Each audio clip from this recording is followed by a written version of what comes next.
He was a billionaire CEO known for building cities out of nothing, but the one thing he couldn't build was a family.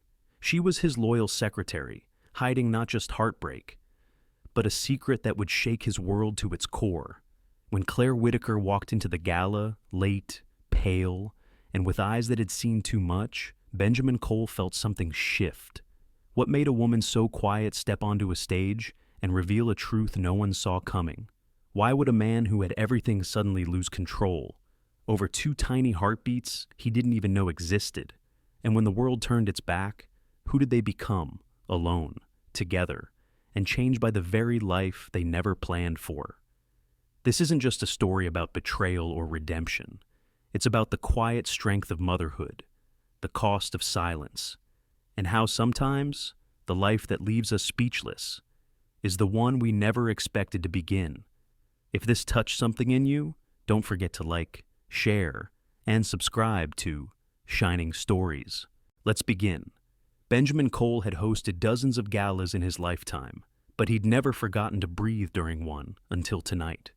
The Cole estate shimmered under a curtain of warm lights, the kind strung carefully through the branches of 100-year-old oaks that had witnessed more southern summers than any man alive. The garden, trimmed to perfection, was dotted with tables dressed in ivory linens and crystal centerpieces. There was a soft hum of violins in the background, the notes dancing like fireflies between glasses of champagne and polite laughter. It was all as it should be. But Benjamin's chest felt tight. His event had become the hallmark of Savannah's philanthropic season. The annual gala for the Cole Housing Initiative had, over the years, raised millions for affordable homes and community renewal.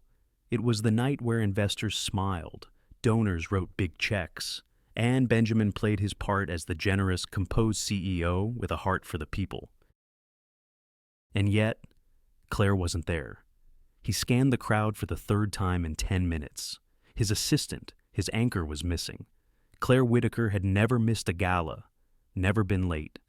She had a quiet way of managing chaos, always hovering at just the right distance with a clipboard in hand, ready to rescue him from awkward conversations or refill a glass before it was empty. She knew his rhythms better than he did. He reached for his bourbon, barely sipping it before setting it down again. His fingers tapped the rim of the glass twice. He stopped himself, aware that people were beginning to notice his restlessness. A few glances from board members, some subtle whispers. He pulled his shoulders back and adjusted the cuff of his suit jacket. She's probably caught in traffic, he told himself. But Claire didn't do traffic. She would have texted, called, left a voice memo, even something. The violin music swelled. The lead singer of the jazz trio began a soft rendition of Georgia on My Mind, and Benjamin caught a flash of silver near the entrance. He turned, and there she was. Claire stood at the edge of the gravel path, just beyond the soft floodlights. Her blue dress hugged her figure with understated elegance, but it was the way she held herself, like someone balancing more than just her own weight, that caught his attention. There was something different.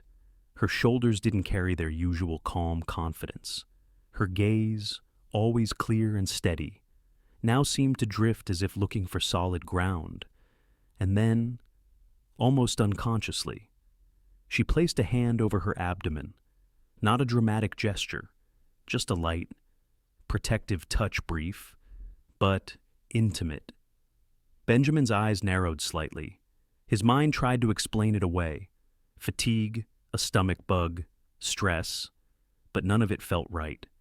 Claire saw him. Across the lawn, her eyes locked with his, and in that one look, he felt the distance of everything unspoken between them, the silence of Asheville, the months since. She gave a small nod, not a greeting, not an apology, just acknowledgement. He took a step forward, ready to cross the garden toward her, but before he could, a burst of laughter from the side interrupted the moment. A local politician raised his glass toward Benjamin, drawing the attention of others. Speech time soon, someone called. Benjamin forced a smile and nodded, but inside, his heart had begun to pound, not with panic, but with a strange sort of recognition, as if some hidden truth had finally begun knocking from the inside out. And then he looked back. Claire wasn't walking toward him. She was walking past the tables, past the guests, past the bar and the mingling conversations. She was heading for the stage. He frowned, confused. She wasn't part of the program. That much he knew for certain. She'd made the run of show herself. What was she? Then it hit him. There was no pause, no moment of hesitation. Claire climbed the 3 steps up to the stage with a calmness that didn't match the rising tension in the air. Conversation slowed. A few people turned their heads. One of the musicians stopped playing mid-note. Benjamin's breath caught. He took a step forward, unsure of what he was about to do. Claire reached the microphone.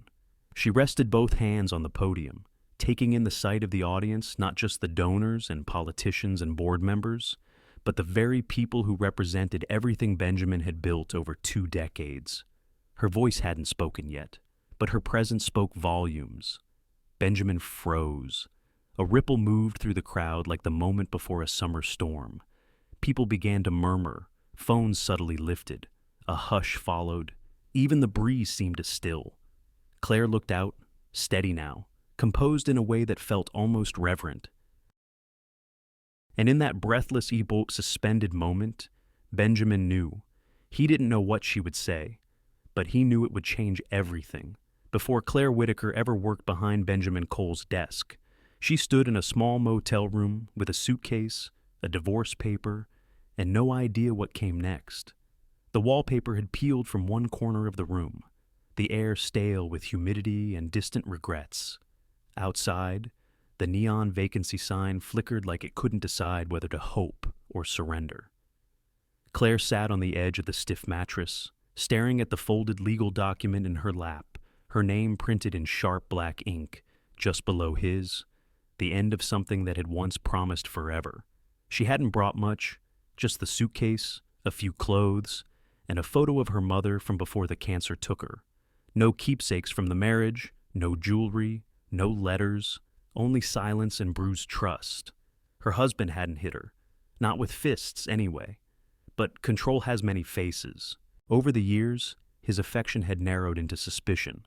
His compliments became corrections. And eventually, she realized that she had stopped speaking in full sentences, afraid even her tone might invite judgment. That motel was her first act of defiance. A rented room, a clean slate. Savannah had been a whisper in her mind, somewhere soft enough to rebuild in, far enough from old patterns to start again. She didn't know anyone there. That was the point. The job at Cole & Hartman hadn't come easy.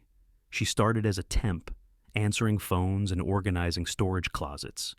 But Claire was patient, reliable, invisible, almost, but not unremarkable. She stayed late. She never missed a day. And slowly, she became indispensable. Benjamin Cole wasn't an easy man to work for. Sharp, fast-thinking, with a reputation for precision. He didn't waste words or tolerate excuses. But he noticed effort, he rewarded discipline, and, perhaps most importantly, he never raised his voice. Claire learned his preferences before he ever voiced them. The way he liked his files color-coded, how he arranged meeting notes by priority level, the exact temperature he preferred his coffee. They fell into rhythm, not quite friendship, but something like trust. Over the years, their professional boundaries blurred into quiet companionship. Not inappropriate, not romantic, just human. Some days, they didn't need to speak. Other days, they'd share stories from their childhoods, him in New York, her in a quiet Appalachian town. He once gave her a book he loved. She never told him she read it 3 times. But even Claire couldn't ignore what started to shift between them after that business trip to Asheville. It had snowed that night, just lightly, powdering the rooftop of the hotel like confectioner's sugar. They'd spent the day in back-to-back meetings, then dinner with clients, then drinks neither of them wanted but both endured. Back at the hotel, they'd said goodnight in the elevator, polite, distant, as always. She couldn't say what pulled her back to knock on his door 30 minutes later. They hadn't spoken of it since.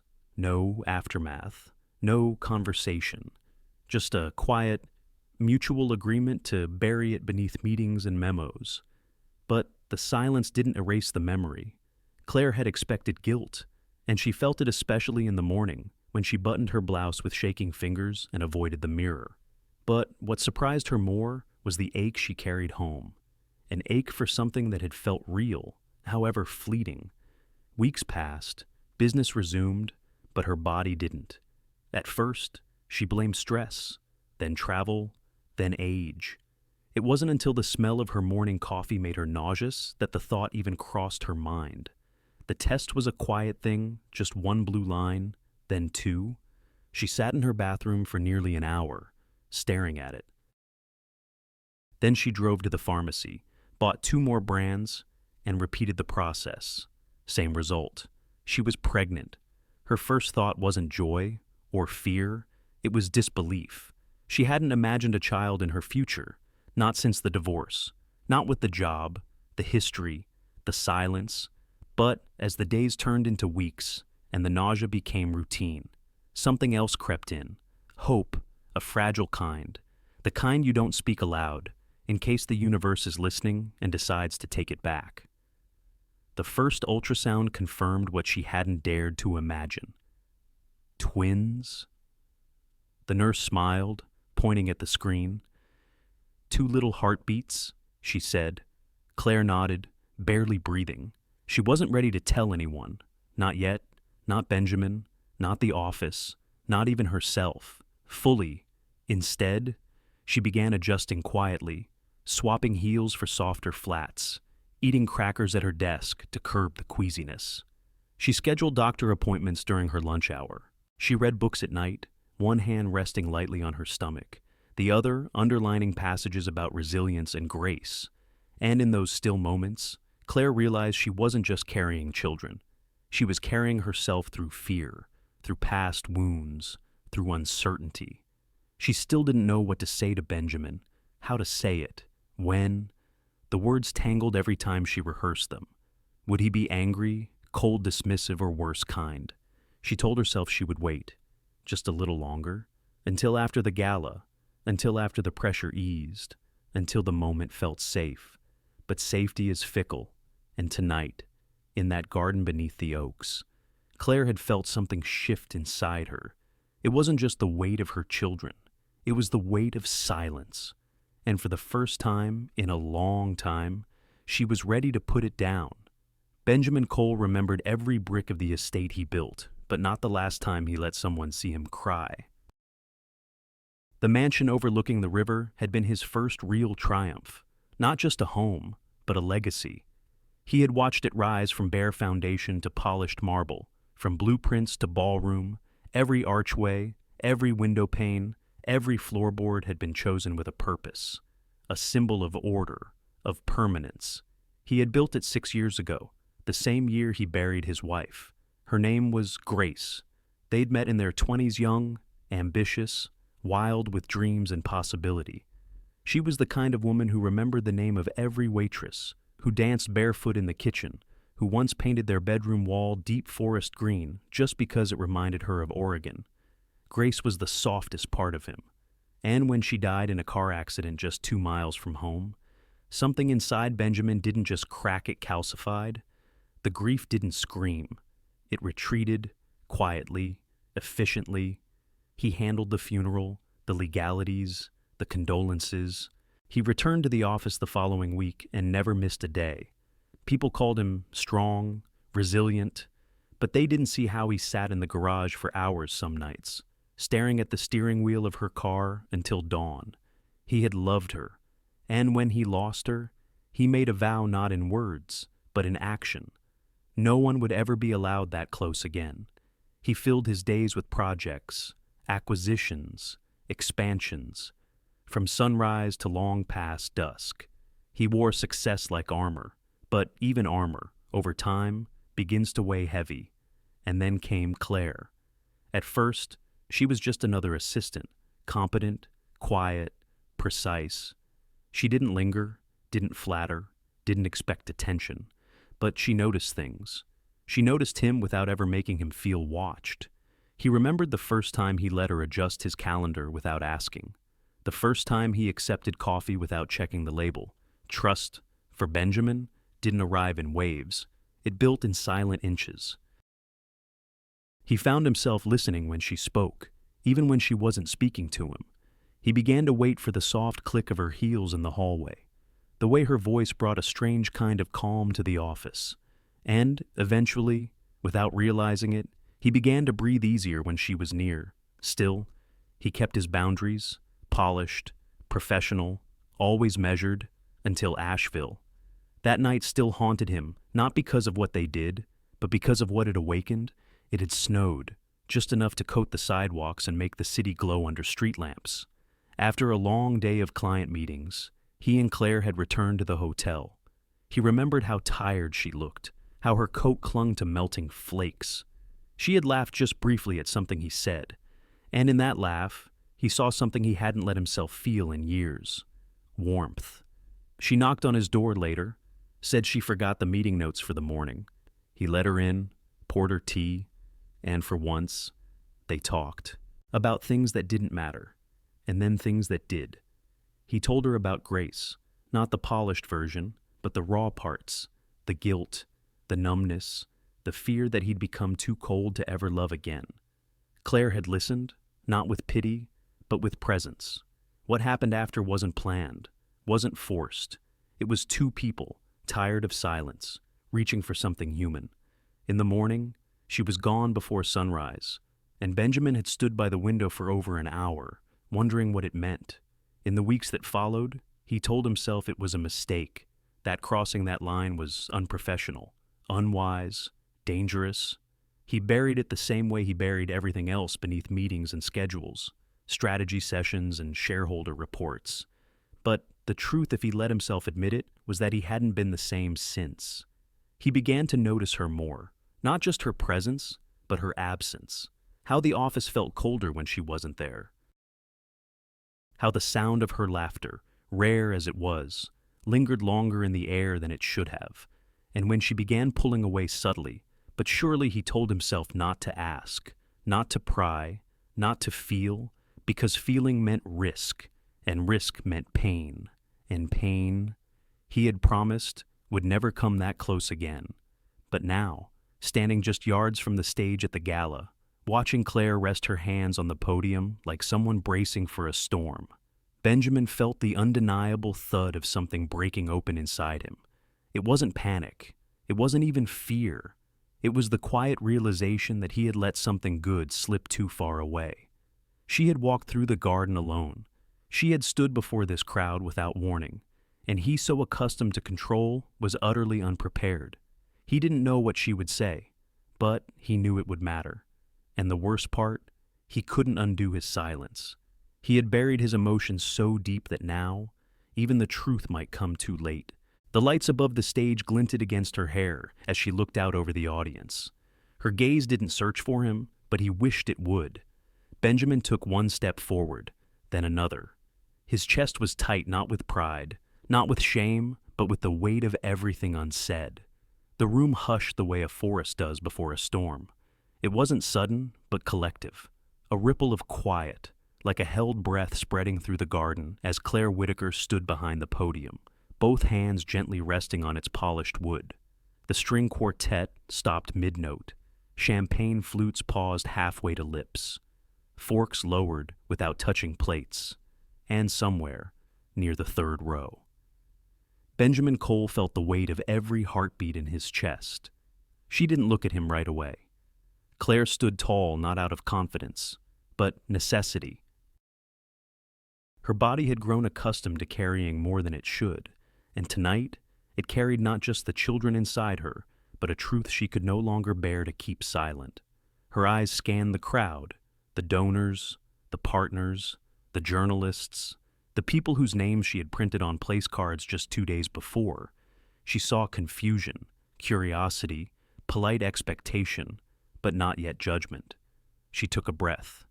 "I wasn't scheduled to speak tonight," she began, her voice steady, though quiet enough that a few guests instinctively leaned in. "But I realized recently," she continued, "that silence, especially the kind born from fear, can be more dangerous than any truth." Her eyes flickered then. Just briefly, to him. Benjamin stood still, not blinking, his hands clenched lightly in front of him. He had spent years mastering stillness in boardrooms and during hostile negotiations, but none of that had prepared him for this. Claire returned her gaze to the crowd. 6 years ago, I arrived in Savannah with nothing but a suitcase and a fractured sense of self. I took a job that I wasn't sure I was qualified for, in a company I didn't think I belonged in. And for the first time in a long time, I found stability, a rhythm, a sense of quiet purpose. The words weren't dramatic, but they landed with a kind of gravity that reshaped the air. I have always done my best to keep my personal life separate, she said softly, to stay in the background, to do the work and never ask for anything more than respect. She paused then, and for the first time, the tremble in her hands became visible. But life doesn't always respect boundaries. Sometimes it surprises you. A breeze moved through the trees, rustling the linens and brushing a strand of hair across her cheek. She tucked it behind her ear, slowly, carefully, like even that motion was part of her preparation. I am expecting twins, she said, her voice clear now, reaching every ear, every corner of the estate. There was no audible reaction at first, just stillness, the kind that sinks into the bones. Claire could hear her own breath now, measured and slow. She placed a hand lightly over her stomach deliberately, tenderly, not to perform, but to anchor herself. She looked at Benjamin then, fully, no more glances, no more shadows. And the father of my children, she said, is Benjamin Cole. No one moved. It wasn't shock, not entirely. It was something closer to suspended disbelief, a communal freeze in time, where every face registered the same moment differently. Some turned toward Benjamin, others didn't dare. One woman near the front gasped quietly. A man in the back shifted in his seat, as if unsure whether to applaud or leave. And then, the click. It came from the left. A photographer freelance, likely, young, eager, always watching. He'd raised his camera before anyone could stop him. The shutter sounded again, then again, each click like a hammer to glass. Benjamin's eyes didn't leave Claire's, but he heard it, the ripple beginning, murmurs spreading, phones being raised, the beginning of something they could no longer control. Claire exhaled, not relief, not regret, just the end of a burden. She stepped back from the microphone without a bow or a smile, no dramatic exit. She simply moved down the stairs, one careful step at a time. And Benjamin, still frozen, watched her pass through the crowd like a woman stepping through fire she had set herself, knowing it would either destroy her or free her. People turned to him now, not with anger, but with expectation, as if waiting to see whether the man they thought they knew would shatter or stand. But Benjamin didn't move. His world, once so carefully orchestrated, had just tilted beyond his reach, and yet, in the middle of it, he didn't feel anger, or betrayal, or even fear. He felt something far more dangerous for a man like him. He felt exposed. For years, he had controlled every variable, every headline, every risk. But, in one sentence, Claire had undone the fortress he'd built not maliciously, but with quiet, devastating honesty. And now, as murmurs rose and the buzz of media began to spread like wildfire through the night, Benjamin Cole stood not as the CEO, not as the polished public figure, but as a man staring at the reflection of himself through someone else's truth. The moment held, hung, balanced on the edge of everything he hadn't said and everything he had left too long in silence. And Claire. She didn't look back. She had held herself together for months. But even steel bends under enough pressure. Claire Whitaker stepped down from the stage into a blur of flashes, gasps, and murmured disbelief. The air felt too thin, like it had been drained of all its oxygen the moment she spoke his name. Reporters swarmed near the garden's edge, their cameras blinking like fireflies with an agenda. She kept her gaze down, not because of shame, but because she didn't have the energy to meet another questioning stare. Each step toward the exit felt heavier than the last. She walked past linen-covered tables and half-finished dinners, weaving between donors in sequined gowns and board members who suddenly found the floor very interesting. She didn't look for Benjamin, didn't want to know if he had followed. Her car was parked along the back gate. The valet had been instructed to keep it close, just in case a suggestion she had made herself weeks ago. Not knowing how badly she'd need it tonight, the engine purred to life, but the silence inside the vehicle was deafening. She drove through the quiet streets of Savannah, past the riverfront where tourists had gathered just hours earlier. Now, all that remained were distant shadows and the occasional flicker of a street lamp reflected in puddles from the evening's brief drizzle. By the time she reached her small townhouse, the tension had burrowed deep between her shoulder blades. She made it to the bathroom and threw up, not just from nausea, but from the emotional whiplash that gripped her entire body. She stared at herself in the mirror afterward, pale, tired, 36, and pregnant with twins. Her face no longer belonged to the woman who had once believed in second chances. It belonged to someone who had fought too many silent battles without rest. She peeled off the dress carefully, as if afraid it might split her open further. Her hands shook. Her stomach felt too tight. She lay on her side in bed, one hand resting over the swell of her abdomen, counting the seconds between each flutter of movement. The babies kicked lightly, reassuring her, for now. But something inside her whispered that she couldn't keep doing this alone. Morning came with no softness. Claire arrived at the office early, like always. She passed the front desk quietly, avoiding the receptionist's wide eyes.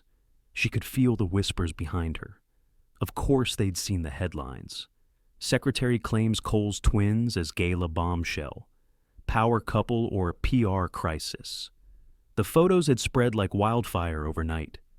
Her name was now Google Able. She tried to ignore it, tried to act like work could still be a refuge.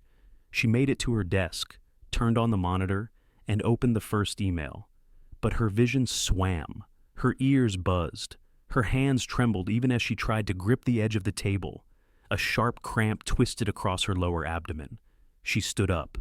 Then the lights dimmed. Her knees buckled, and the last thing she saw was the edge of her chair rushing toward her face. The hospital ceiling was too white, sterile, unforgiving. Claire blinked slowly, trying to make sense of the IV in her arm, the soft beeping beside her. The room smelled like antiseptic and cotton, clean, but not comforting. A nurse entered quietly, adjusting something on the monitor. "You're awake," she said gently. "Try not to move too fast." "What happened?" Claire whispered, though her throat burned. "You collapsed at work," the nurse replied. "They brought you in right away. You were dehydrated, blood pressure low, and your body's under a great deal of stress." Claire's hand instinctively went to her stomach. "They're okay," the nurse added quickly. "But the doctor wants you to stay overnight. Observation, bed rest, at least for the next few days." Claire nodded faintly. "I don't want anyone notified," she murmured, "especially not." The nurse gave her a hesitant look. "I'm sorry," she said, "but he's already here." Benjamin had arrived not long after. He hadn't asked for permission, hadn't called ahead. One of the interns at the firm had seen the ambulance and told his assistant. That was all it took. Now, he stood outside the door, one hand pressed against the cold glass panel, watching the woman inside lie still beneath thin white sheets. He had no script for this, no meeting agenda, no plan, just a feeling raw and unfamiliar crushing his chest from the inside. She looked smaller than he remembered, even in sleep. She looked like she was holding herself together out of habit. He stepped inside. The beeping continued. Claire didn't move. He stood at the foot of her bed, unsure whether to speak. Apologies gathered on his tongue, but none of them felt right. What could he possibly say now that wouldn't sound hollow? So he sat quietly, not as a CEO, not as the man whose name now splashed across every business blog in the Southeast. Just a man. And as he looked at her, pale, silent, vulnerable, Benjamin Cole felt something he hadn't allowed himself to feel in years. Helpless. Not because he couldn't fix it, but because he didn't know if she even wanted him to try. Claire stirred. Her eyes fluttered open, glazed with exhaustion. When she saw him, her expression didn't harden. It fell, softly, like a curtain closing. She turned her face away, toward the window where the morning light had just begun to stretch across the sill, not in anger, not in resentment, but in resignation. She had no energy left to hope. Mistakes don't always knock. Sometimes they burst through the door, demanding to be paid. The boardroom was colder than usual, though the temperature hadn't changed. The mahogany table stretched endlessly in front of Benjamin, and every face around it looked older, sterner, harder to read. He sat at the head, as he always had, but today, his chair didn't feel like a seat of power. It felt like a witness stand. No one was shouting. That made it worse. Ben, Charles Whitman, the lead board member, began slowly, folding his hands. You've been a pillar of this company for over a decade. No one's questioning that. But the current climate demands transparency. Benjamin didn't respond. He knew what was coming. The phrasing was deliberate, polished, vague enough for PR but sharp enough to cut. We're asking that you voluntarily step back, Charles continued, effective immediately, pending a full internal review. Step back. Benjamin's voice was quiet, almost detached. From my own company, Charles offered a tight smile. From your position as CEO, temporarily, it's not personal, just necessary. A few board members avoided his gaze. Others stared too directly, as if daring him to argue. It wasn't about Claire, not entirely. It was about optics, headlines, stockholders whispering, clients reevaluating contracts, and under it all the scent of blood in the water. He signed the document without reading it, because the truth was, even if he fought, the decision had already been made. The elevator ride down from the executive floor was long, though only 20 seconds. He didn't go to his office. He walked straight out to his car. The driver looked surprised to see him at this hour. No office today? Sir, no, Benjamin said flatly. Drive. He didn't give a destination. His phone buzzed against his thigh, again and again. Messages, mentions, media requests, headlines. He ignored them until one notification caught his eye. An unmarked email, no subject, just a link and 2 attachments. Against his better judgment, he opened it. The first photo showed him 10 years younger, standing beside a bulldozed stretch of land. The caption had been pulled from an old local blog, Low-Income Neighborhood to Make Way for Luxury Units. Residents protest. The second image was grainier.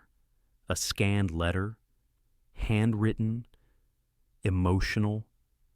A plea from a woman who had lost her home to that same project. He remembered it, vaguely. A small block in East Atlanta, zoned for redevelopment. The numbers had made sense, but the faces he hadn't seen them. The email didn't threaten anything explicitly, but the message was clear. Someone was digging, and they had found the past. Benjamin closed his eyes. It wasn't just about the babies, or Claire, or the board. It was bigger now. It was everything. The narrative was slipping out of his hands and falling into someone else's. He knew who. Frank Delaney had always been too quiet for a man that dangerous. A former partner turned rival. Frank had built his own empire from the pieces Benjamin didn't want. He knew where to strike. He knew when to wait. And he had never needed a knife, just the right whisper at the wrong time. Benjamin felt the walls closing in. Claire was still in the hospital. The firm was on the verge of fracture. And now, old ghosts had crawled out of the past, dressed in ink and photos.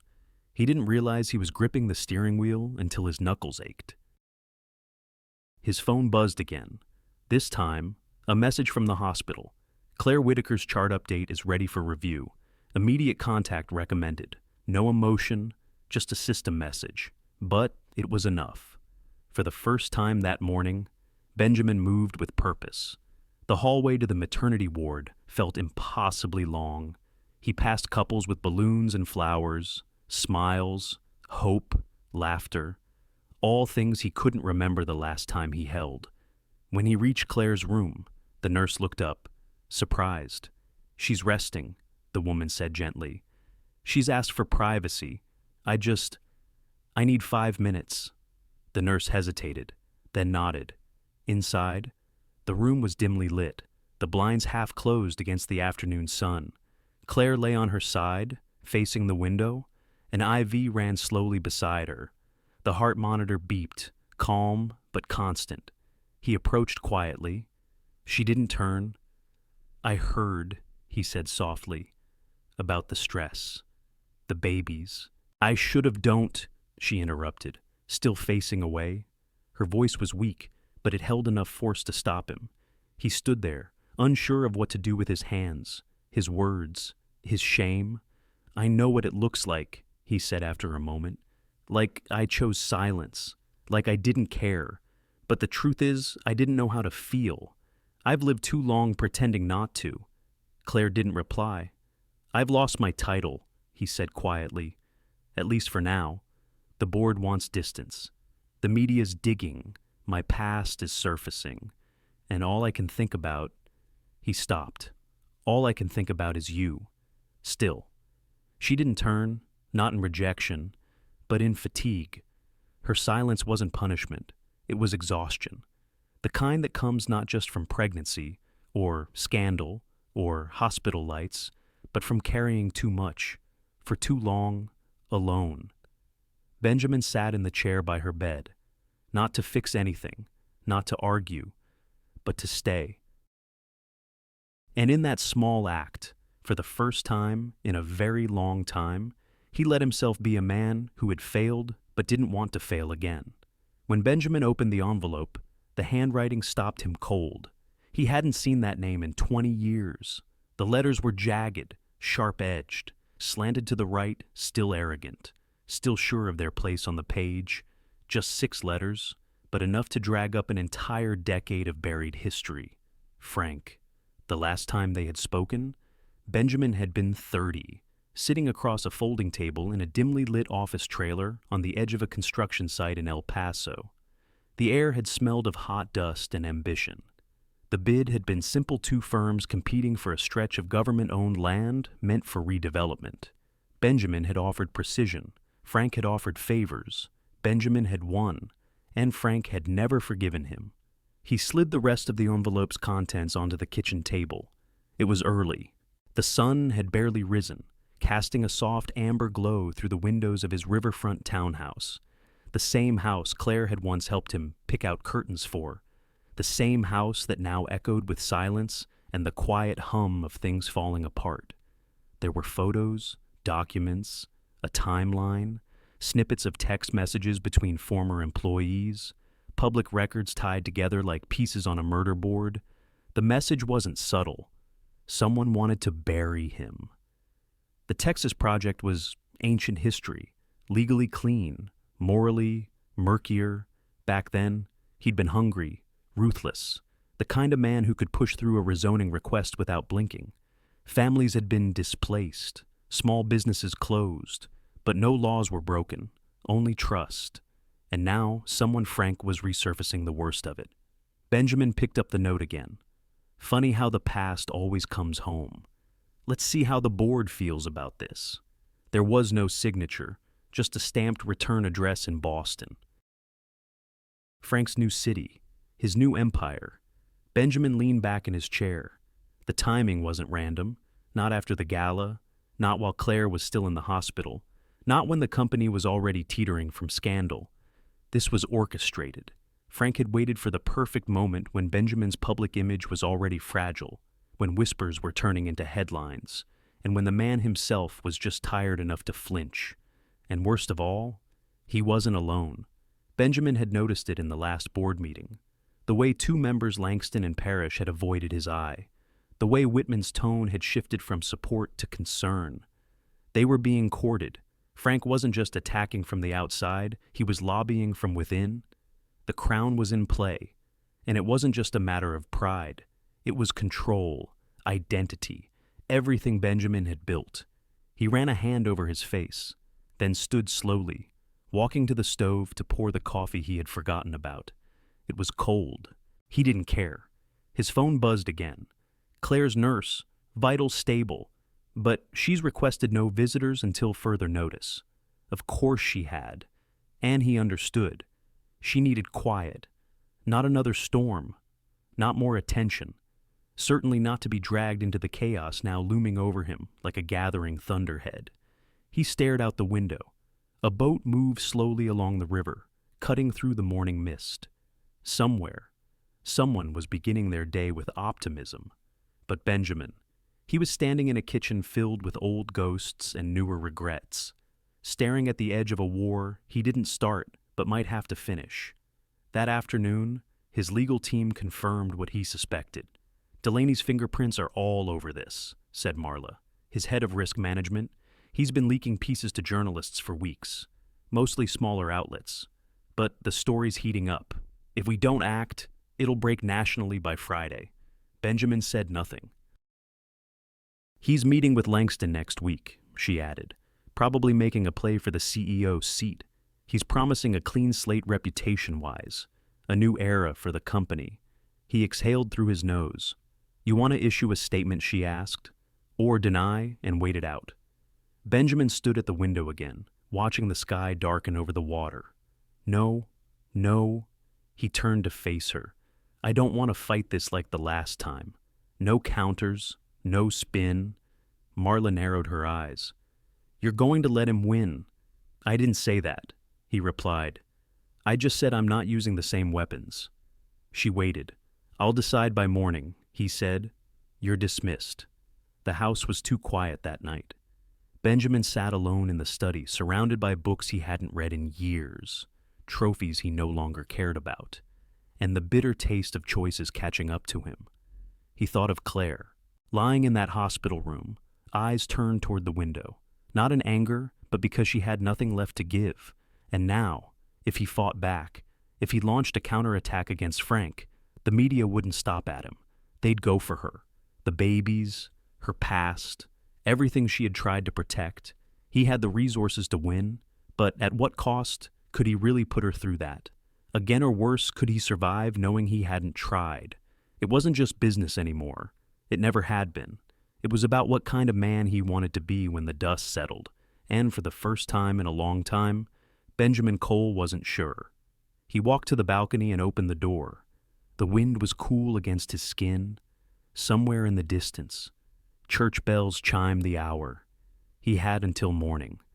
In the hush of her hospital room, Claire whispered to her unborn children, promising them everything she wasn't sure she could give. The room smelled faintly of hand sanitizer and clean cotton sheets.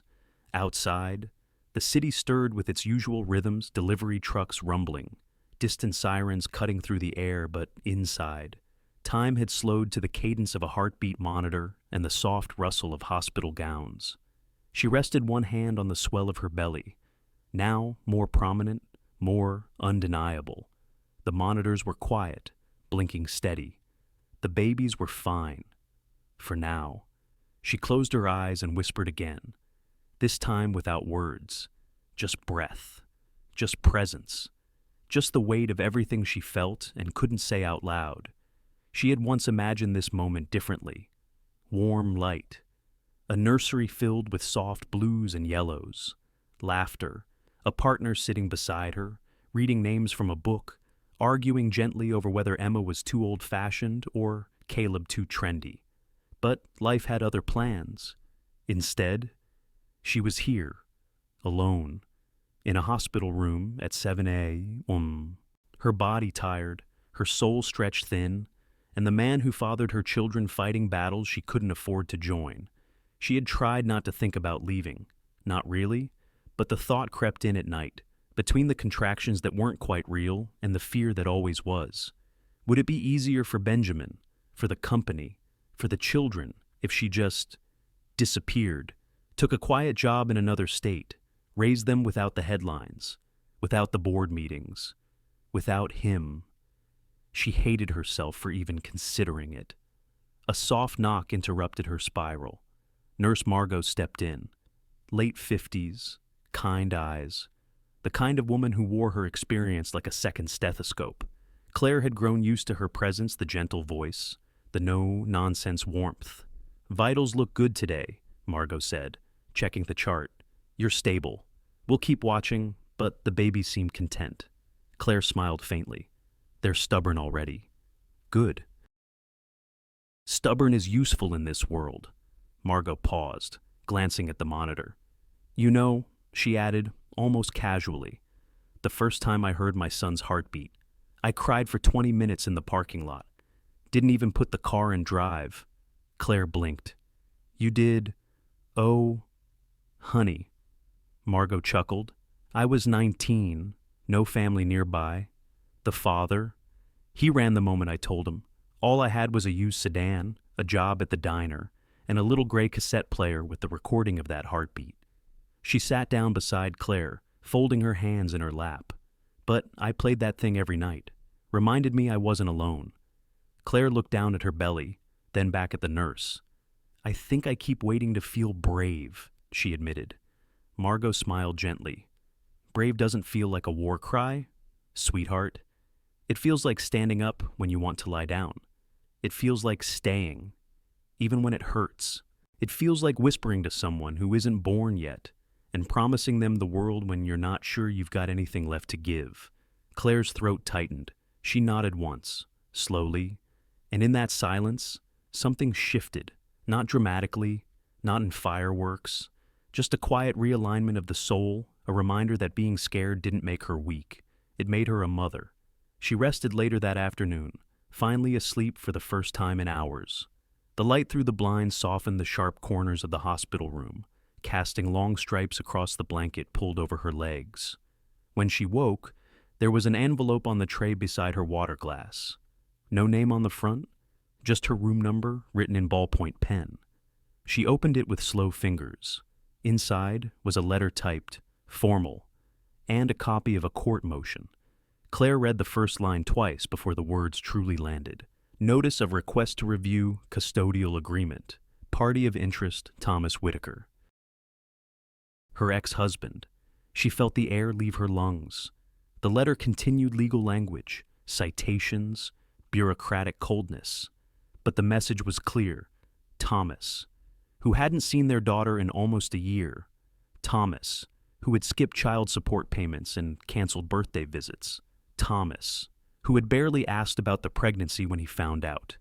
Now he wanted to challenge the custodial agreement, claiming concern for the emotional stability of the current home environment. Her hands shook. She read it again. Mental distress, public controversy, unfit future planning. She placed the paper down carefully, as if touching it too long might make it more real. And then she wept. Not loud, not dramatic, but the kind of crying that came from a place so deep. It felt like it had no voice, just weight, just salt, just the ache of being made to prove, again, that she was enough. She wasn't afraid of Thomas, but she feared what this meant, that somehow her story, her survival, her strength was still being rewritten by men who had never taken the time to understand her. They only ever saw a problem to solve, a risk to manage, a weakness to exploit, but never the mother, never the woman who had stayed through the silence, through the shame, through the uncertainty. She covered her face with both hands, and for the first time in weeks, she didn't try to hold it all in. Benjamin had built towers of steel and glass, but couldn't build the words to say I was wrong. The sky over Savannah was turning the color of bruise and rose. That hour before evening, when shadows stretched longer and the city felt quieter, softer, more fragile somehow. He stood in the hospital's parking garage for a few moments before going in, fingers clenched loosely around a paper bag. Inside was a small carton of chocolate milk, Claire's favorite when she used to pull late nights at the office, and a worn paperback titled, Your Baby's First 100 Days. He didn't know why he brought the book. Maybe because it felt like a peace offering. Maybe because it was the first time he was allowing himself to believe in the future as something he could be part of. The elevator ride to her floor was silent, save for the hum of fluorescent lights. He pressed the button with an unsteady hand. He didn't rehearse anything. Every time he tried, the words collapsed before they fully formed. At the door to her room, he paused. the same door he had stood behind once before, unsure of whether his presence would be comfort or intrusion. He knocked gently. No answer. Inside. The room was dim. Claire lay on her side, face turned toward the window, her breathing deep and slow, asleep. Benjamin stepped in quietly. He placed the milk and the book on the small table by her bed. Then, slowly, he sat, not in the stiff hospital chair by the corner, but the one right next to her, close enough to hear the rhythm of her breath, close enough to feel the tension still held in her shoulders. Even in sleep, he looked at her hands, unpainted nails, faint lines along the knuckles from too much typing, too many years spent fixing other people's chaos. He remembered the last time he held a hand like that without a contract between them. His late wife, Grace. He had forgotten the feel of touch without transaction, without performance, just presence. A soft knock interrupted his thoughts. Nurse Margot peeked in, holding a clipboard. When she saw him, she smiled gently. Evening. Mr. Cole. She's been resting well today. Benjamin nodded. Thank you. Margot stepped inside, checking the monitors with practiced ease. First time, Dad. He hesitated. Feels strange hearing it out loud. She smiled. It'll feel even stranger holding them, but in a good way. He exhaled, a small chuckle escaping despite himself. I'm not sure I know how to be that person. Most don't, she said. You learn one diaper, one bottle, one midnight panic at a time. He looked down at his hands. I lost my wife 6 years ago, he said quietly. Car accident. Out of nowhere.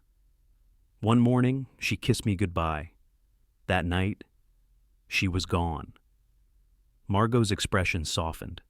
I think I never let myself feel it fully. He continued.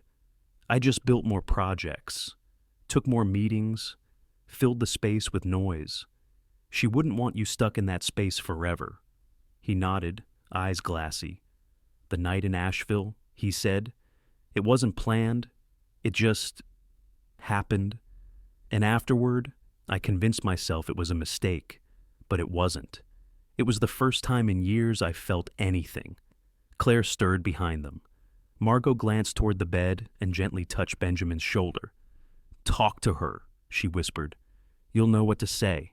Then she left the room, closing the door behind her with the quiet of someone who understood when to exit a scene. Claire opened her eyes slowly. Their gazes met, no alarm, no surprise, just the simple acknowledgement of time passing of wounds not quite closed. Benjamin leaned forward slightly. I brought you something, he said, voice barely above a murmur. He gestured to the milk and book. She followed his motion, then turned back to him with the ghost of a smile. Chocolate milk, she whispered. You remembered. I remember more than you think. A long pause. I'm sorry, he said finally. Claire didn't rush to respond. The silence stretched between them, but it wasn't empty. It was full of things unsaid, of heartbreak, of questions too heavy for one sentence. She shifted, placing her hands gently over her belly. Benjamin watched, unsure if he should speak again. Then she looked down. They kicked this morning, she said softly. Just once, but strong. He swallowed. May I? She hesitated, then nodded. He reached out slowly, as if the air itself might shatter. His palm landed gently on the curve of her belly. For a few seconds, nothing. Then, a flutter. Small, sudden, real. He inhaled sharply. It was like touching lightning, but soft. Not jarring, just awakening. He looked at Claire, eyes wide, disbelief mixing with something raw, something unguarded. I felt them, he whispered. She nodded. Neither of them said anything for a while, because in that moment, nothing else mattered. Not the board, not the press, not Frank Delaney's shadow or Claire's legal threats from her past. Just two people, sitting beside a hospital bed, bound not by plans or promises, but by a heartbeat beneath skin. Finally. Benjamin spoke again, soft, certain. I don't want to run anymore. There comes a moment when silence no longer protects you, it only strengthens the lie. Benjamin stood outside the boardroom, fingers curled around a single page of handwritten notes.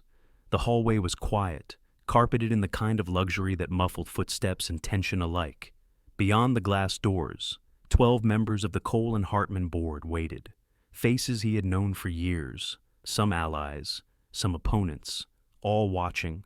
He inhaled, not for courage, but to remind himself that this wasn't about saving face. It was about finally choosing to show his. The room was silent when he entered. No introductions, no greetings. Just the low hum of the air conditioning and the sound of chairs adjusting as he took his place at the head of the table. I asked for this meeting, Benjamin began, not to defend myself but to tell the truth, all of it. Some eyebrows lifted, a few leaned back, arms crossed, but no one interrupted. I've made mistakes, he said simply. Personal, professional, some old, some recent, and most of them were buried beneath silence. He looked around the table. No anger, just calm, firm, present. I want to speak first about Claire Whitaker. At the mention of her name, a subtle shift in the room. The scandal was still fresh, still simmering. Yes, she's pregnant. Yes, I'm the father. And no, it wasn't planned, but it wasn't careless. It wasn't scandalous. It was human. He paused. We shared something real, but I walked away. Not because of shame, but because I was afraid. I let grief rule my life for 6 years, and I let fear convince me that silence was the safer path. He glanced down at his notes, then set them aside. He didn't need them. I also want to address the Texas project. Many years ago, I approved a land redevelopment that displaced low-income residents. We followed every regulation, but I didn't fight hard enough for the people behind the numbers. I regret that, deeply. A few murmurs, some exchanged glances. Benjamin met each pair of eyes with unwavering steadiness. And Frank Delaney, he's behind the leaks, the rumors, the campaign against me. He's lobbying to take my seat by dressing himself in a cleaner story. Let him. I'm not here to fight shadows. I'm here to own the man I've been and choose the man I want to be next. He placed both hands on the table, effective immediately. I'm stepping back from day-to-day operations, not because you asked me to, but because I need to. Gasps, soft, restrained. I've established a foundation with Claire focused on housing access for single mothers and vulnerable families. That's where my heart is now. That's where I'm going to show up. He let the words settle like dust after a storm. Silence. Until Langston, usually first to challenge him, leaned forward. This isn't a resignation. No, Benjamin said, it's a redirection. I'll remain on the board, but I no longer want to lead by title. I want to lead by example. Another pause. Then came the unexpected. A voice from the far end of the table, raspy, weathered. Charles Dunning, one of the oldest members, semi-retired, rarely spoke unless necessary. I lost my daughter 5 years ago, Charles said, eyes distant. She died thinking I never supported her choices. Because I didn't say anything. I thought my silence protected her. But it only made her feel alone. The room held its breath. I know what it costs to speak too late. I wish someone had shown me what you're doing now. He looked directly at Benjamin. I stand with you, one by one. Others followed, some with cautious nods, some with emotion too deep for words. Not all agreed, but enough did. The press conference that followed was brief. Benjamin stood alone behind a simple podium. No company logo, no spin doctors. I'm not here to manage a narrative, he said. I'm here to take responsibility. He repeated the truths he had told the board. He named the mistakes. He named the woman. He named the children not yet born, and he didn't flinch. When the questions came, he answered. When they didn't, he waited. Because sometimes, the absence of a question speaks louder than the loudest scandal. Later that evening, as headlines began to shift tone, Cole steps down, with grace. Truth over strategy. CEO turns focus to family and service. Benjamin sat on the same hospital balcony where Claire had once stood alone. This time, he wasn't hiding. He was letting the world see him, not as the man who built towers, but the one who finally stood on ground made of truth. Claire stepped out of the hospital for the first time in almost 2 weeks, the September air brushing gently against her skin. The sun was low, casting long, quiet shadows across the pavement. A soft wind rustled through the crepe myrtles, and somewhere nearby, a bird was singing not loudly, just enough to remind her the world was still turning. At the curb, Benjamin waited. He wasn't in a tailored suit today. No cufflinks, no leather briefcase, just a soft blue sweater, khakis, and the same quiet steadiness he had brought into her hospital room 2 nights before. He opened the car door without a word, offered her his hand. She hesitated just a breath, but then took it. She expected him to drive her home, to the small townhouse she'd rented on the quieter side of Savannah. But the turns he took were familiar in a different way. The bridge, the avenue lined with old oaks, the gravel path that led up to a white columned house with black shutters and ivy crawling gently along its side. His home. She looked at him as he parked. He didn't pressure, just waited. "The doctor said you'll need space," he said softly. "Better care, peace." Claire looked toward the wraparound porch. The rocking chair still there, the hydrangeas still in bloom, and "I'll stay out of your way," he added, "unless you want me in it." There was no push in his voice, just presence. She nodded. They moved like strangers in a shared memory. The house was quiet, but not hollow. Benjamin had prepared a guest room downstairs, fresh sheets, a recliner, a small bookshelf with 3 novels she'd once mentioned liking. He didn't try to impress her. He tried to remember her. It mattered. In the days that followed, they fell into a rhythm, not lovers, not yet, not really, but 2 people learning the shape of each other's silence. Morning tea on the back patio, evening walks around the garden path, Benjamin reading aloud from a parenting book while Claire folded tiny onesies. And once, he burned a batch of blueberry muffins. The smoke alarm went off. Claire laughed for the first time in weeks. There were no declarations, no confessions, just moments. Moments where she noticed the way he gently smoothed the sheets before she lay down. Or how he kept a list by the fridge titled Claire's Cravings, adding entries like peach sorbet and cheddar with pickles as the days went by. How he never touched her without asking, but also never left her feeling alone. One night, after dinner, she passed the nursery and saw him sitting on the floor, tools scattered around him. He was building the crib. It was simple white wood, no frills. His hands moved carefully, almost reverently. Claire stood by the doorway, unnoticed for a moment, watching him align each piece with a kind of tenderness that surprised her. When he finished, he sat back on his heels. The room was dim, quiet. He placed one hand on the rail, closed his eyes, and then he broke. No sound, just the shaking of his shoulders. Tears he didn't wipe away. A man alone with the weight of the life he was trying to rebuild, not from guilt, but from hope he barely knew how to hold.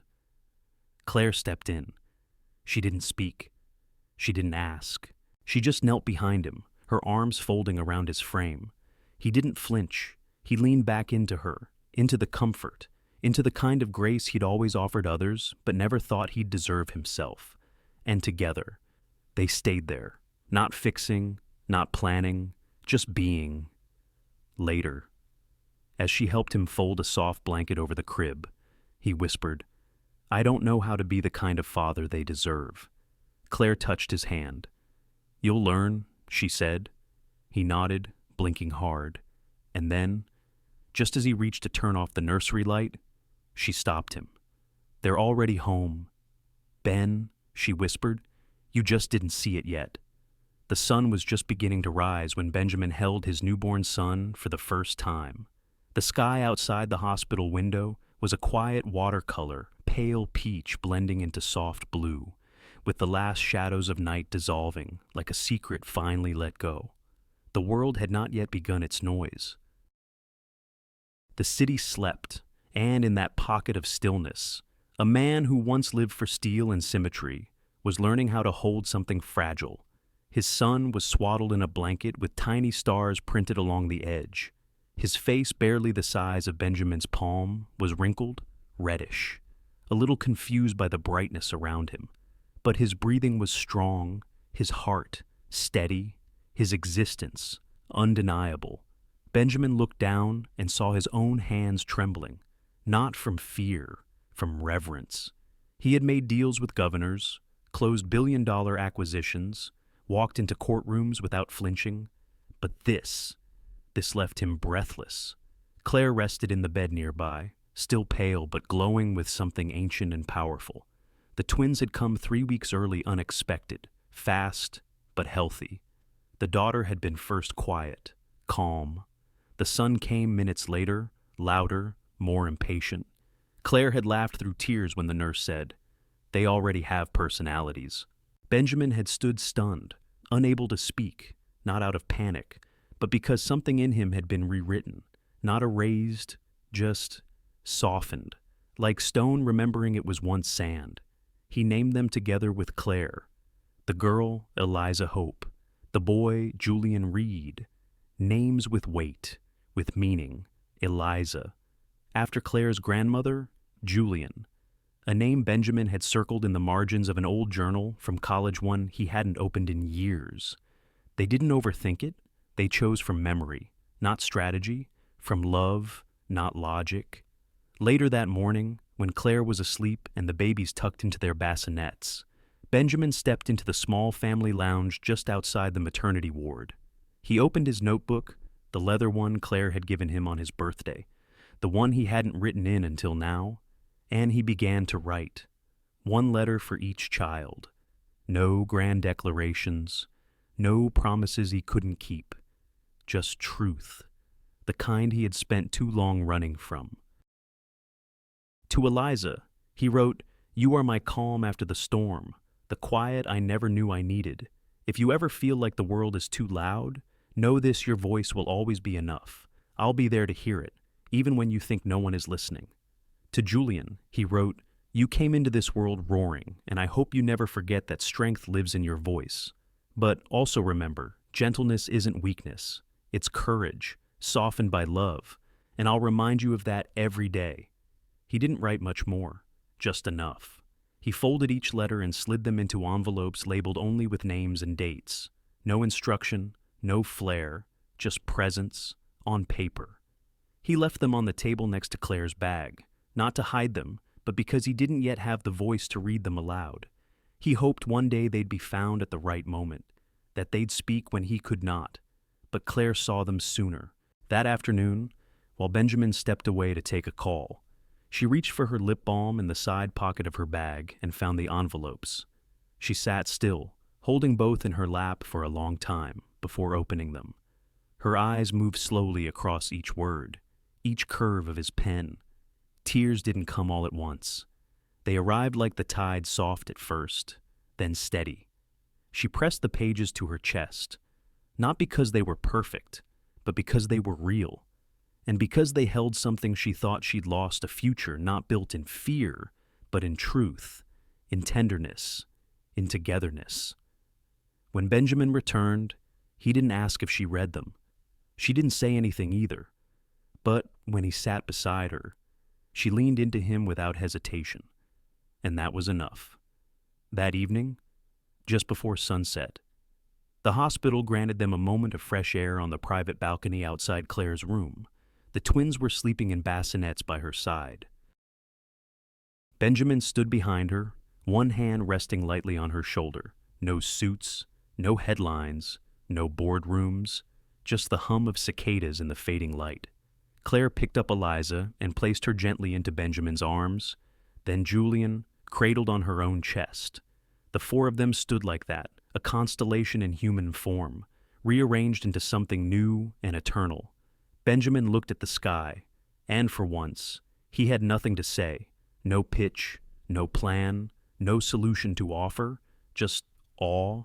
He had built empires, but this was the life that finally left him speechless. Sometimes, the hardest battles are not fought in boardrooms or hospitals, but in the quiet corners of our own hearts.